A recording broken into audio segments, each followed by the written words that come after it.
stainless, a pearl of a maiden, has plunged me in trouble and wounded my heart.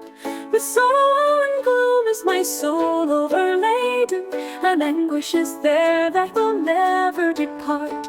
I would voyage to Egypt, across the deep water, nor care about bidding dear airy farewell. So I only might gaze on the Geraldine's daughter, and sit by her side in some green pleasant dell.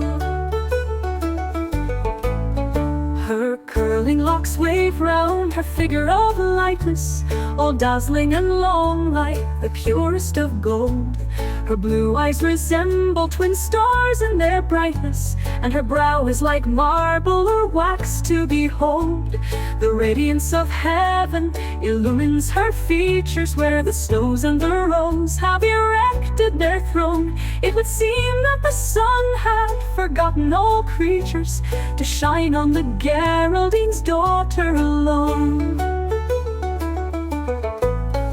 Her bosom is swan white, her waist smooth and slender, her speech is like music, so sweet and so fair. The feelings that glow in her noble heart lend her a mien and a majesty lovely to see. Her lips red as berries, but riper than any, would kiss away even a sorrow like mine. No wonder such heroes and noblemen many should cross the blue ocean to kneel at her shrine. She is sprung from the Geraldine race, the great Grecians, niece of Milid's sons of the valorous bands.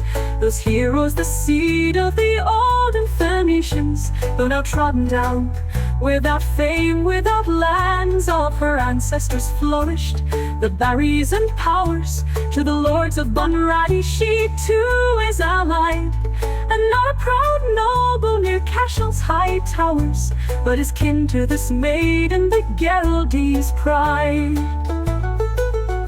Of Saxon or Guile there is none to excel in her wisdom, her features, her figure this fair.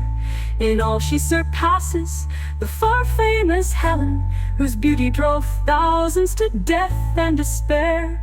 Whoe'er could but gaze on her aspect so noble, would feel from thenceforward all anguish depart. Yet for me 'tis a loss, my worst woe and my trouble, that her image must always abide in my heart.